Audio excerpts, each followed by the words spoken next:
This is the moment French riot police fired tear gas at protesters to break up blockades that had brought Paris to a standstill. By the afternoon, they were deployed in force again, dispersing marchers across the capital and in cities including Nantes, Rennes and Lyon. Despite the sizable police operation, French unions mobilised hundreds of thousands of protesters nationwide.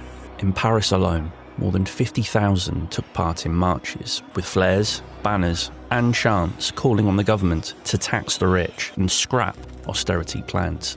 The CGT union claimed more than 1 million people joined strikes and protests across the country. On attend que ça soit un succès. Si on arrive à être 1 million, ça serait parfait.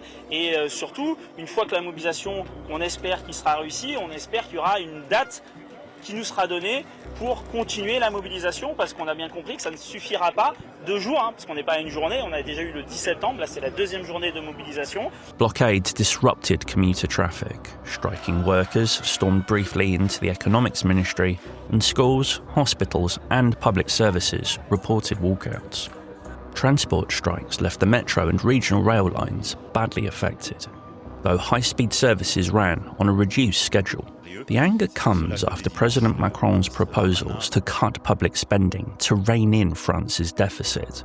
Measures his critics say will punish ordinary workers while sparing much wealthier businesses.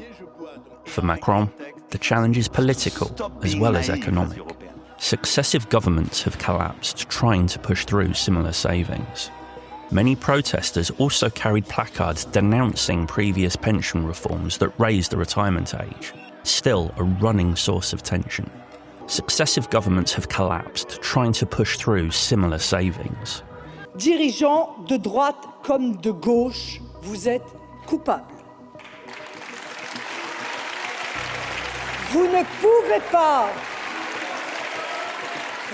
pouvez pas pleurer devant les caméras les conséquences des méfaits que vous avez vous-même commis. Macron's new Prime Minister, Sébastien Lecornu, faces a baptism of fire. Appointed only days ago, now tested by mass protests on the streets and a divided parliament inside. Arrests topped 180 nationwide, but unions are warning of further escalation unless the French government changes course. The battle lines remain stark, a presidency insisting on austerity and a protest movement determined to resist, from the transport lines to the ministries and out on the streets. For Emmanuel Macron and his government, this is only the beginning of a long fight over who pays the price of reform.